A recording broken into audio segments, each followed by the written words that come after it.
5:30.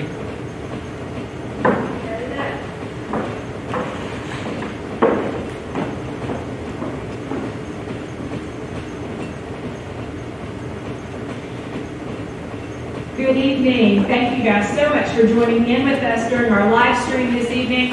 We wanted to take an opportunity to talk to the parents of our rising juniors and seniors about the registration process and new opportunities that are available to our Mavericks for school year 21-22, which is crazy to think that we're talking about 21-22. But you know, we are only 12 days away till the close of our first semester, and that second semester will go just like this. We have so many exciting things happening at Southside right now.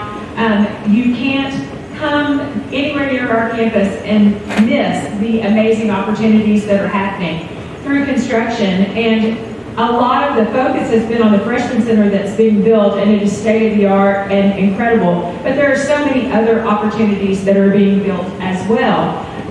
Many of those on our campus. We're excited about our new commons that will open second semester. We have a media center that is amazing. We have a new school of innovation and classrooms for that space as well. Come on in, that's great. And so we're super excited about those different opportunities for our students.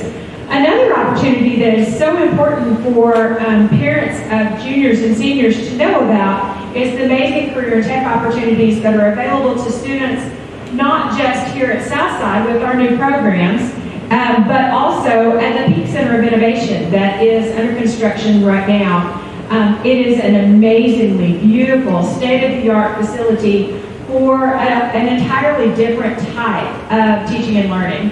And so we have Dr. Udouj with us tonight. He is the Director of Innovation here for our district, and we'll talk a little bit about those career and tech opportunities. So I'm super excited to talk with you about that. You know, I normally jump into these conversations talking about what it means to be a Southside student, what it means to be a Southside Maverick. And we talk about the fact that Mavericks reach for more every day. They try to do things no one's done before. They try to learn things no one's done before. We want to be more every day than we were the day before. But, you know, when I'm talking to parents of sophomores and juniors, they know that. They know that about Southside High School. And they know the amazing accomplishments that our students participate in each and every day. At this point right now, in the middle of a pandemic, it's been a different type of learning for us. And we've had great successes, and we've had great opportunities to come in and redesign and make sure that we're providing opportunities for all of our students so that they can be better today than they were yesterday, better tomorrow than they are today. So as we start talking about what next school year will look like, we have to remember that at this point we want to persevere. We want to go through this time that we find ourselves in right now, but know that we will come through on the other side. And on the other side, we are going to have amazing opportunities for students to go that next level, to be more tomorrow, to be more next year, to be more always. And so you see our hashtag a lot talking about Be More Maverick. And all that means is be more of an innovator, be more of someone who's blazing new trails, be more tomorrow than you are today. So thank you guys so much for joining me live stream and joining us in person. I know it is cold and it is wet and it is rainy, and in the middle of a pandemic, no one wants to get out. So we appreciate the benefits of technology. If you talk with any of your friends and they missed the live stream in person, we are uploading these, all three videos for parents of 8th grade students, parents of 9th grade students, and parents of 10th and 11th grade students onto our website. So people can go back and reference these as we move forward. So starting with the fact that we are going to be talking today about next year, which seems crazy, but we are already in the midst of registration for the 2021-2022 school year. And I've had a lot of people ask me, Dr. Miller, why would we possibly be doing that in November? Why are we closing those in December? And a lot of that has to do with staffing.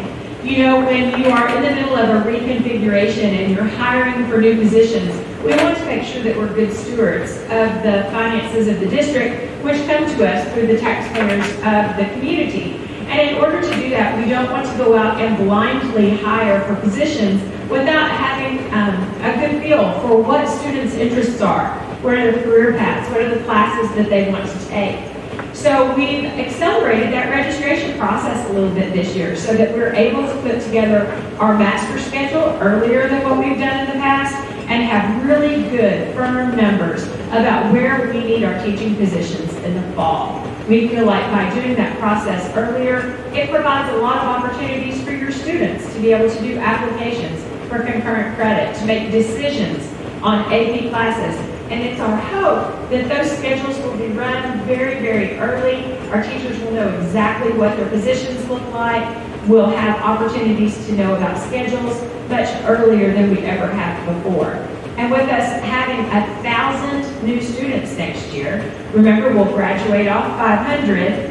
Our juniors and sophomores will still be here, but we'll have a class of 9th graders and 10th graders who've never been on this campus. So the earlier we have an opportunity to get our schedules in place, the better we are as we prepare.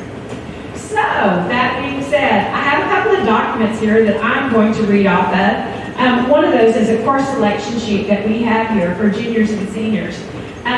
We pride ourselves in the district on the amazing course catalog that's out there. And we think for juniors and seniors, that's going to be a very, very relevant document. Because you're working through a 4-year plan, you're looking at completer status, you're looking at pathways for success for your students, and you're able to see the gamut of courses that are available for your student. For our freshmen and sophomores, that's a little bit more selective. So we put together course selection sheets to show courses that are really designed for entry-level students at the freshman and sophomore year. But for our juniors and seniors, it's a great idea to go out onto the district website, to go out onto our website, and to take a look at the district course catalog. It really will help you as you're thinking about pathways of study, and so I think that will be really helpful. Some deadlines that you are going to find to be very, very important. I want to kind of throw some of those numbers out at you right now. The Home Access Center is open currently for your students to select courses for next year. I know that seems really early, but what we need to have them do is go ahead and take a look at the plans that they have created, think about the classes they've already taken, and what the next step will be. For our juniors, we typically see that they're going to take a math, English, science, and a social studies. Juniors generally take American history. They have several different options for American history. They can take that as an on-level class. They can take that as a concurrent credit class, which will give them college credit through UAFS, or they can take that as an AP class. AP, U.S. history, it's often referred to as APUSH. We are the kings of acronyms around here. So that's generally the course that you would sign up for as a junior. If you decide to go the concurrent credit route, we need to make sure that in the month of January, early, we start working on our registrations to UAFS. You actually have to apply and be accepted, which requires an ACT score of a 19.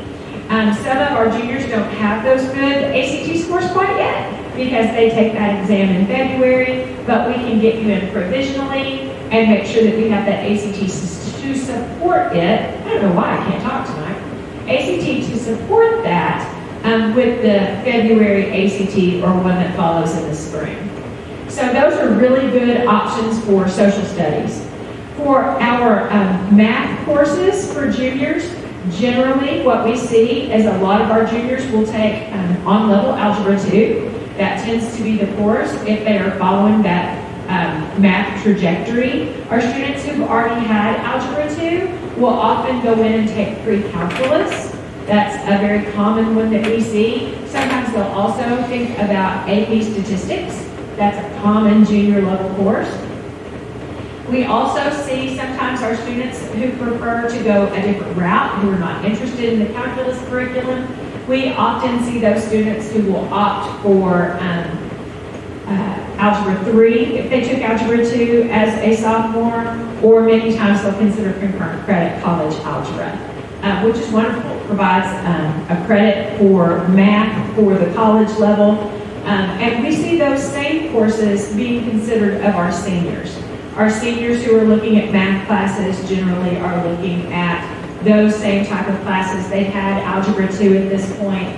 So they're looking for that fourth level math. Many of them will consider Algebra 3, concurrent credit college algebra. Some of them are looking at AP statistics or AP calculus. And then many of our students consider concurrent credit college algebra.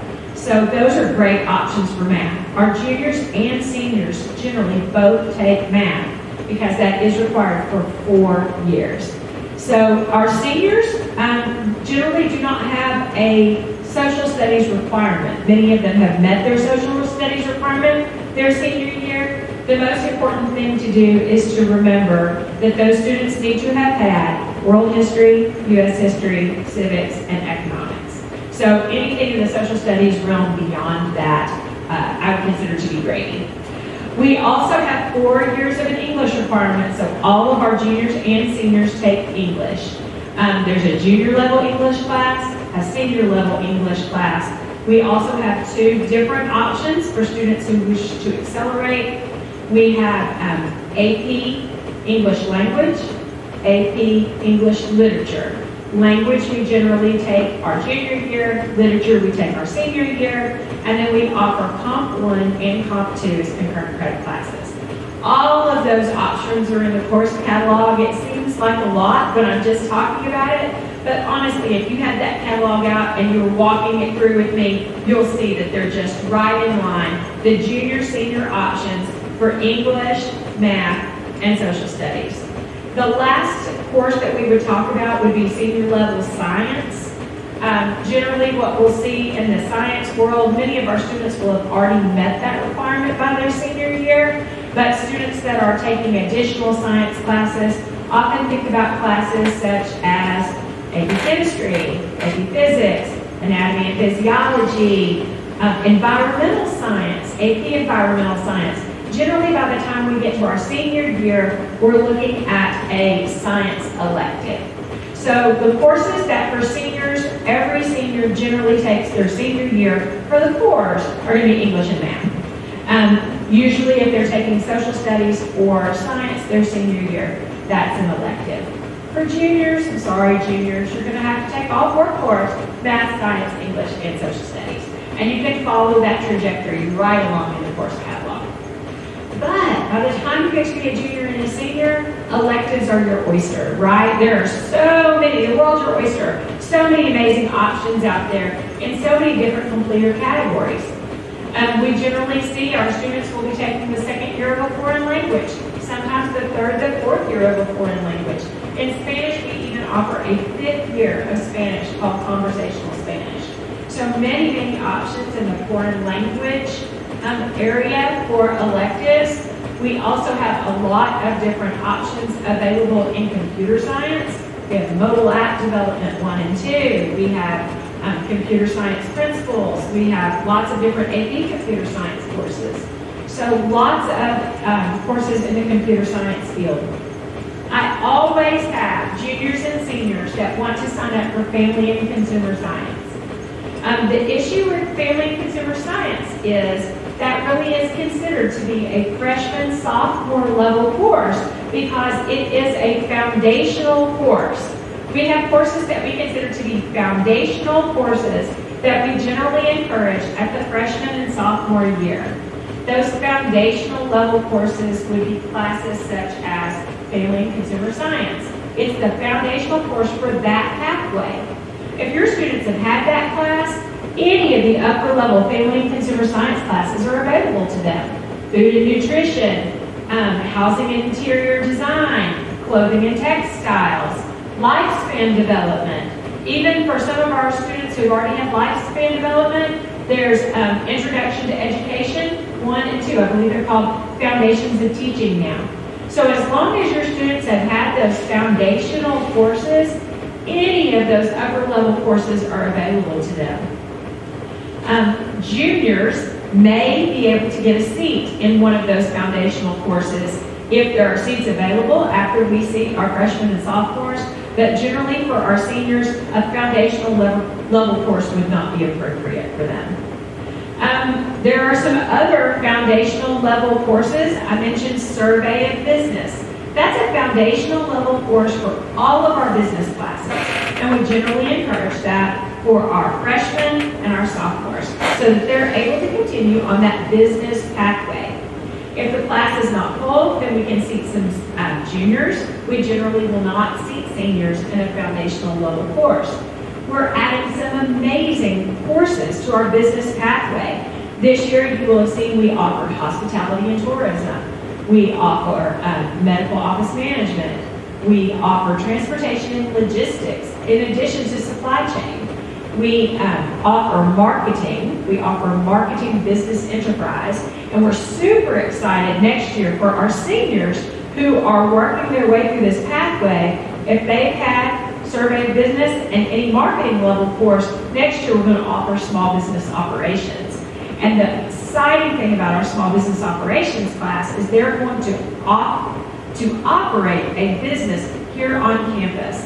In our new media center, there is a coffee bar that is built into that media center that will be run by our small business operations class. So those students will order product, they will serve the product, create the product, they'll do the balance sheets, the income statements, they'll learn about profit, loss, cost of goods sold. It's an amazing business opportunity for our students, and we have been dying to offer that class here at Southside. We just needed the business operation to run. So the construction gave us a beautiful opportunity to build that business into our campus, and I don't know who's more excited about the coffee bar, the students or the teachers.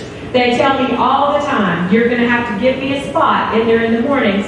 And then parents, you should be super excited because it will not be as expensive as your morning Starbucks run. So we're super jazzed about that opportunity.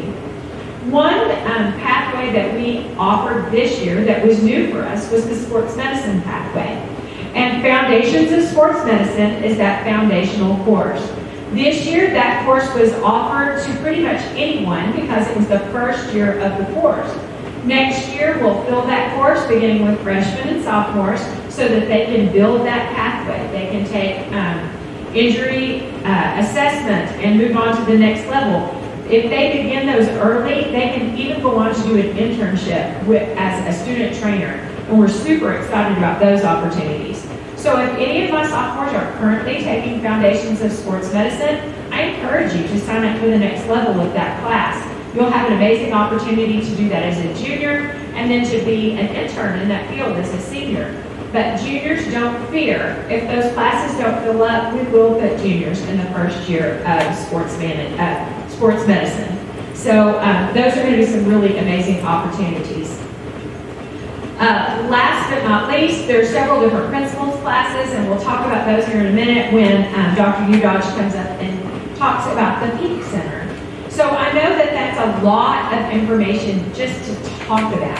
And so people that are here and have the sheet in front of me, that's a lot easier to follow along. But if you're not here with me today and you're following along by live stream or looking at this recording at a later date, I strongly encourage you to have that screen and pull up that course catalog on one side and watch this video on the other. It really lays all of that out for you in a beautiful way. So before I bring Dr. Udouj up, just a couple of things else on dates.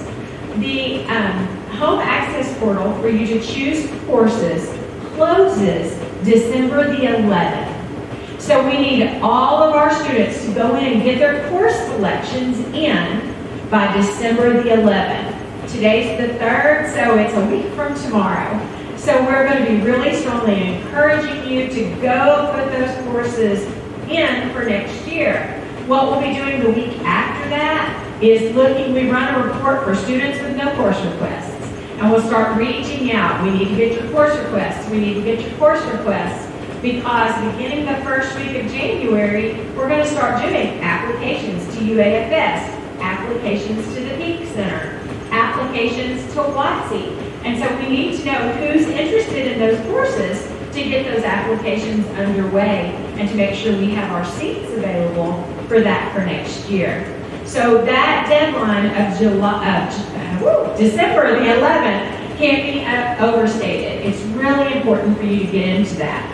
Now, I also have parents say, Dr. Miller, that sounds great, but we need to talk to a counselor. You know, we're really trying to line this out and we're not sure what the best decision is.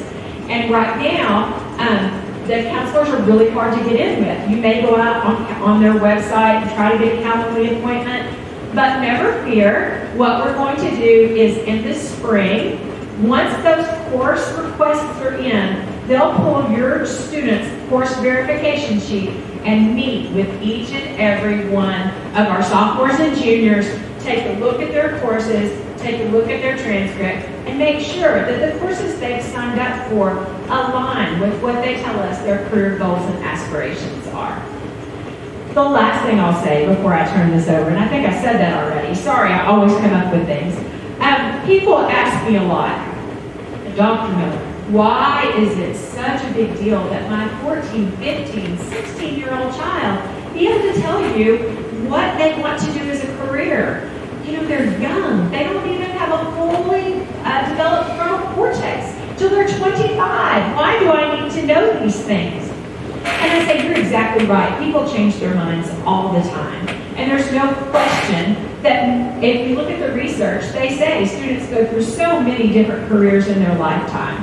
But I have two examples for you of where having an idea when you're younger and researching those career paths is really important. And selecting courses towards that now are really important. The first of those is in my very own family, okay? My oldest son had no idea what he wanted to do. And we really did zero course exploration with him. I don't know if any of the rest of you are like me, but I have multiple children, and the first one was such a guinea pig. Like, I did not know what we were doing. And so he got to college, to a very expensive college education. And fortunately, he had some scholarship money, but he's also looking at student loans. We're looking at parent money. And he did not know what he wanted to do. We went through 7 majors. And every time he'd call me and say, Mom, I think I've changed my major, I would just kind of buckle in and hold on because I knew he had to find his way. And we had not done that level of work when he was in middle school, junior high, high school. And so we were doing that level of work when he was in college, which in turn made his time in college 5.5 years instead of the 4 years that we had hoped for. So with my other children, we spent much more time looking at that at a younger age. How can we start really learning about careers that are available that meet with our children's interests and their aptitudes and help them develop those as they go along. My other story is the other side of that coin, and I've shared this story with both my 8th and 9th grade parents. I used to be the principal of a freshman academy before I had the wonderful opportunity to come here to Southside. And as part of our curriculum there, every one of our freshmen job shadowed. And I still think that's an amazing opportunity for freshmen, and I hope that our students will take advantage of that next year. But what they would do is they would come to me and they'd say, Dr. Miller, I have this opportunity to go to this business and spend a day and find out about my career. And I would say, okay, let's talk about that, because you want to make sure it's really something and it's not just taking a day off to go hang here or there. And if they could show me how it lined up with their curriculum and their career goals, I would say, absolutely, you go do that. So I had a student come to me and say, I want to be a kindergarten teacher. All I ever want to do is be a kindergarten teacher. My mom was a kindergarten teacher. My grandmother was a kindergarten teacher. And I said, okay, baby, I gotcha. I understand where we're going. We're going to hook you up and send you to an elementary school for a day to job shadow. And she comes in and she just looks all cute. She's so excited. And she spends the day at the elementary school. Now, to get that day excused, there are some reflections that have to be written, and they have to meet with me and talk to me about what they learned.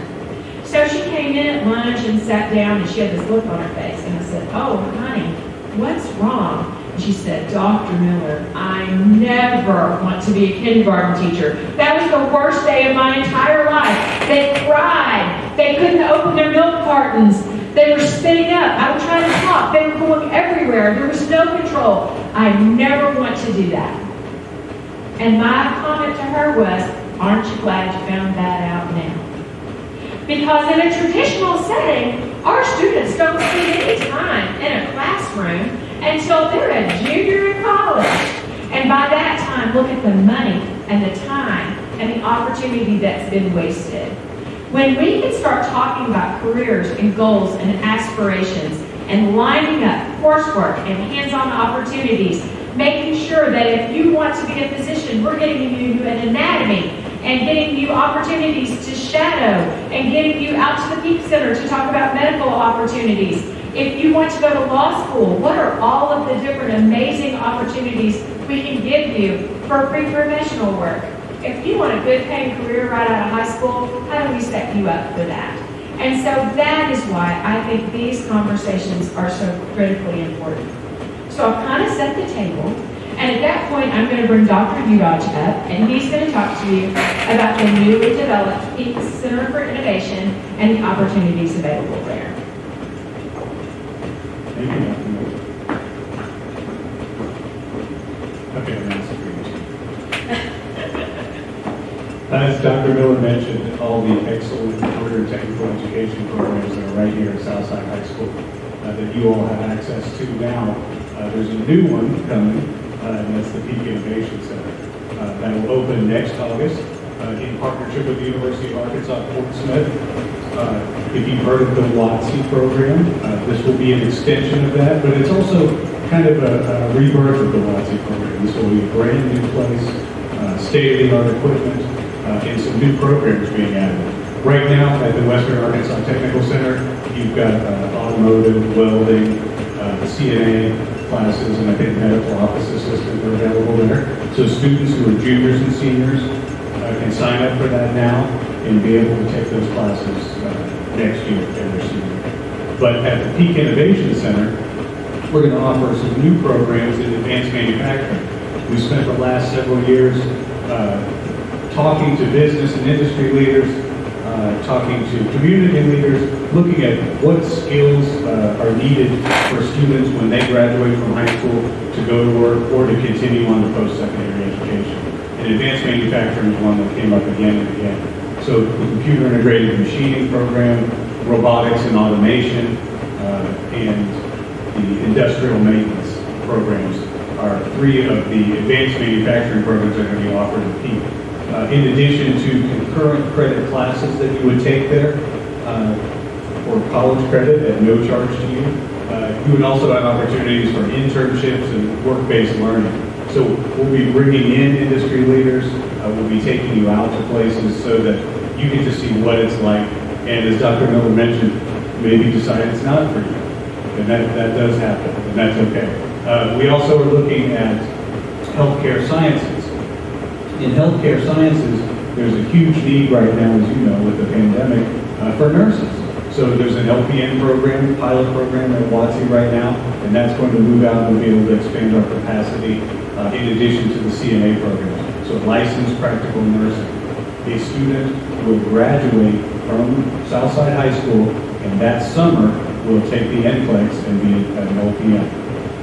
It's also a great pathway to the RN program at the University of Arkansas Portsmouth or wherever you decide to go. Just like advanced manufacturing, where you'll get those college credit classes, you'll actually have those classes under your belt so that when you graduate, you'll have a leg up as you go to the university. If you decided you want to be an engineer, a little hands-on experience isn't a bad thing. The other program we're going to have out at Peak is the information technology program. And there's really two parts to that. There's a brand new network engineering technology program that's going to be offered, and then the unmanned aerial systems that's currently offered through WATSI and for some high school credit. Both of those programs will be out at Peak. Again, brand new, very exciting.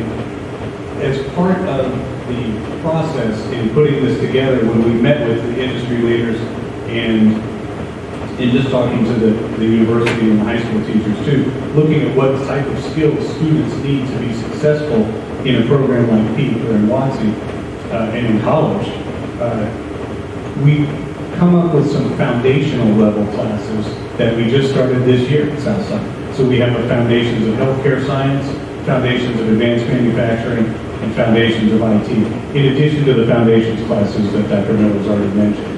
Those are great classes to kind of get your feet wet as students are going through junior high and middle school next year, they'll have those career exploration classes where they'll really get to do more of that interest and aptitude study and take things like youth science, where they can really go in and do an in-depth dive into what they might be interested in, but also learning about things they have aptitude for that they maybe didn't know that they were interested in, or that they had the aptitude for. So it's exciting to get that exploration out of the way, but then when you get to those foundation level classes, those will give you those base level skills so that when you get to the Peak Innovation Center and you get to these college level classes, you'll have a lot better success level, and you'll have that under your belt, so you'll feel a little bit more confident about it. And it kind of points you in the right direction as to what your interest areas might be. So these foundations of advanced manufacturing, for example, is going to explore a little bit of the robotics, a little bit of the computer integrated machining, a little bit of the unmanned aerial systems, network engineering technology. So you'll get some ideas on that. And then the IT will do the network engineering technology. And then our healthcare sciences, obviously, is going to look at all of those health careers. There's so many different careers. Nursing is obviously the one we're going to do with Peak. There's practical nursing, there's patient care technician, there's CNA, but then there's all of the other health careers that even sports medicine kind of helps you get into the exploration of, like physical therapy, occupational therapy, postdoctors and nurses. This is an exciting program. Again, this is something that will be free to the students at no charge. These are college level concurrent credit classes. You'll also be earning industry recognized credentials and have opportunities for some work-based learning. These are classes that really we set it up so that it'll be very much like WOTC, where students will go half a day, either in the morning or afternoon to Southside, and then the other half of the day at Peak, so morning or afternoon. Again, so that you can still pursue those extracurricular activities that you might be involved in, like sports or band or orchestra or drama, etc. So we really want to make it friendly for students and inviting, and this is really exciting. So the Monday is the groundbreaking. That's December 7th at 3:30. So it'll officially, although we've already started construction, and the building will open in August. So this is something you can talk to your counselors about. You can visit our website, peakinnovationcenter.org. It's also accessible through the schools menu on the Portsmouth Schools webpage. So Dr. Miller, thank you for letting me have this chance to talk about Peak. That is so super exciting. I did not realize that the groundbreaking was Monday, so that's pretty fun. That's exciting stuff. Okay, so the last piece that I'm going to close up with today, really I'm speaking to parents of sophomores right now, but also parents of juniors. You know, this may be something that you're interested in for siblings or things along that line. Last year here in the Portsmouth Public Schools, we were lucky enough to write and apply and be accepted for 3 centers of innovation through the state. One of those is the Peak Center of Innovation. One of those is the Health Science Academy at Darby Junior High. And that is also a center of innovation. But the third one is the Star Academy of Innovation here at Southside High School. And we've done a pilot of that this year. You know, it's been a little bit of a challenge with the pandemic. We weren't able to really go out and tell you as much about it last spring as we would have liked to do with the shutdown. But we have found that it has gone over very well. Right now we've got about 75 students that are taking advantage of the Star Academy as sophomores. And we will be adding students to that second semester if anyone else is interested in moving into the Star Academy at that time. This year it has been for sophomores only so that we could really pilot it and work out some kinks. But next year we're going to be offering the Star Academy model to freshmen, sophomores, and juniors. And the reason that we're going with juniors is we're taking this cohort of sophomores that have started with us and moving them to the junior year. We have found that this model is perhaps not as applicable to seniors because when we're talking about courses that we offer in the Star Academy, we're really talking about the 16 core classes. So we're talking about math, science, English, and social studies. But by the time students get to be seniors, generally, they're only working with English, and perhaps math their senior year. Many of them have met their requirements for science or social studies, and if they're taking them, they're taking electives. And we offer the course through STAR. So we don't know that that will be something that will expand to senior year, but we do think it's a very, very viable option for freshmen, sophomores, and juniors. So if you've heard about it this year, and I'm sure you have, we've sent lots of information out. Just want to remind you of the benefits for the STAR Academy, because we are taking registrations for that right now for next year. And what we do in the STAR Academy is we have the exact same curriculum as far as the essential standards, what you're going to learn, novels that you would read in English, labs that you would do in science. We do those same things through the STAR Academy. And that curriculum is computer-based. It is not virtual. There is a difference to that. So it is computer-based. It was written by our teachers and put on the Schoology platform. And it's a mastery-based curriculum. So what that means is they'll work through a unit, they get to that unit assessment or test, and if they don't score 70% on that, we go back and we do some additional learning so that we can hit that 70% before we move to the next piece.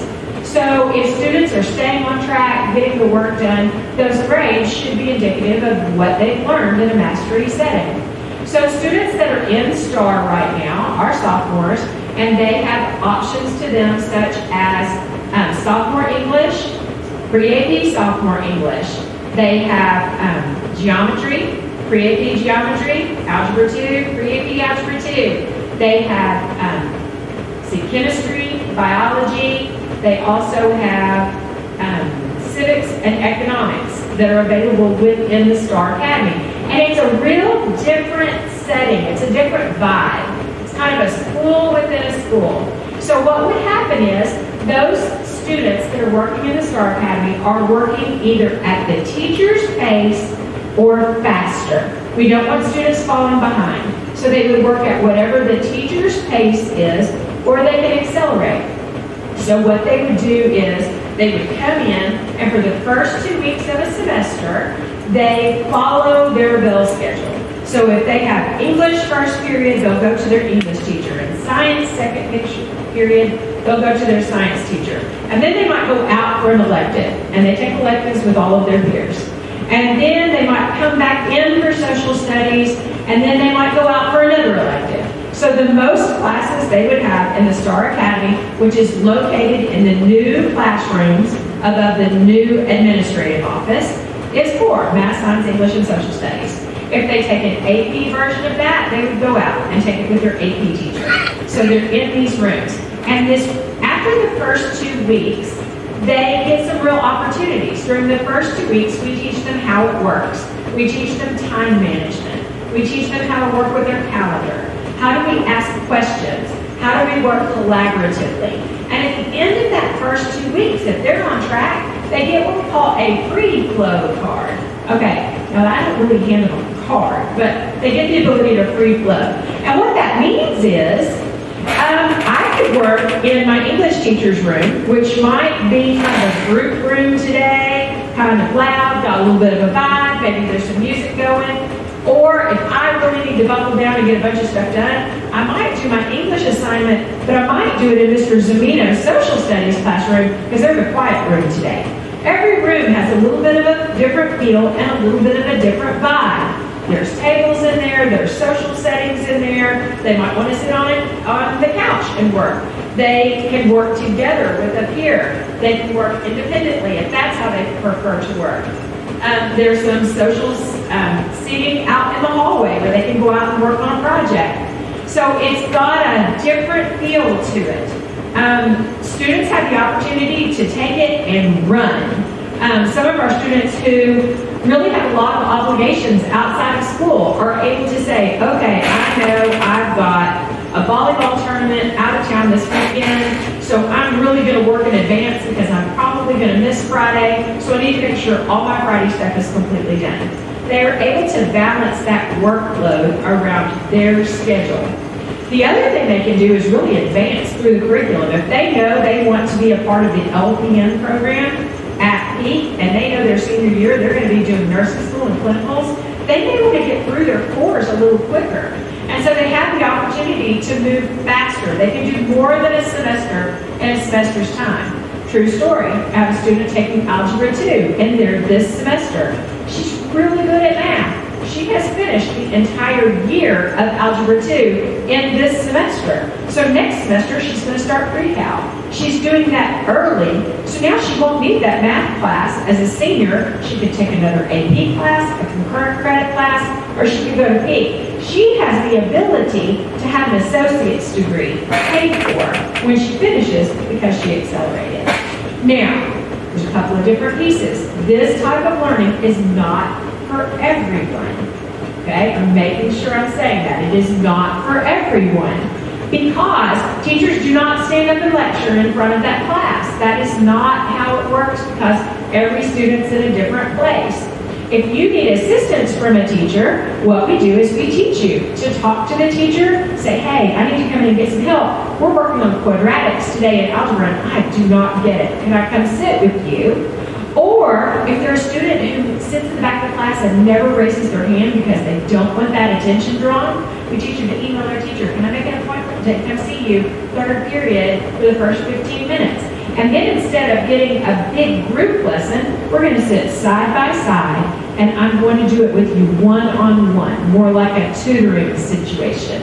So for students that are very comfortable sending an email or saying, hey, I need some help, let's work one-on-one, this is a beautiful environment. I have a lot of kids that are really uncomfortable raising their hand in class and asking questions. They don't like that attention. This is a really good side-by-side situation.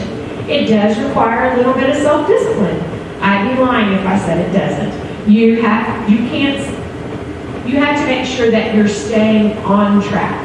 And so what happens is if a student gets a certain point behind, we'll go in and put zeros in so that you can see this is where they are if they don't get caught up. In this very moment, this would be a transfer grade. Students always have the opportunity to do the work and show mastery and pick all that up. But it does require a student who is willing to stay on pace and have a little bit of self-discipline skills. All that to say, if you have a sophomore right now who would be interested in STAR and is not in STAR right now, it's not too late. You can fill out the application for next year. It's on our website. That application closes December the 11th. Or if you're interested for second semester, you don't have to do an application this year because we are running a pilot. You can simply reach out to your counselor and they can make that change for you. If you are in STAR now and it has not been your cup of tea, you can transfer out and go back into the regular class. You will not have missed a beat. The pacing is exactly the same. So the essential skills that we covered in the STAR curriculum automatically go straight into your other English class. If you've not taken advantage and you want to move in, you'll step right in perfectly in pace with everyone else in the class. So if you haven't taken advantage of the STAR curriculum, I encourage you to take a look at that. It's a great opportunity. There's a lot of information about this on our website, including some testimonials from some of the teachers that teach those classes, and we're always excited to talk about it. One thing that we're really super proud of, finding a way to provide opportunities to the students of Southside in a little bit of a different, out-of-the-box way. And we really do think that providing this opportunity to self-regulate really does transition very, very well into the workforce outside of high school. So I can't really think of anything else that I didn't talk about. I wanted you to know about the deadlines for registration, for getting those course selections in. I wanted to talk to you about different courses and pathways that are available to your students next year. If you've got a senior who is interested in internship, we are very, very hopeful that post-pandemic, that's going to be a great opportunity to put our students back out in the workforce to get on-the-job training. We generally like students to have had some business classes in order to be able to do that. And make sure that it is in line with a business completer. But I've had students who come to me before. I had a student last year who wanted to be a pilot. That was his career goal. And he had an opportunity to be an intern out at the airport. And we were able to work that out for him. It was a great opportunity, worked into a job for him. And now he's in flight school. So there are great opportunities for internships and on-the-job learning that we believe post-pandemic will be right back out there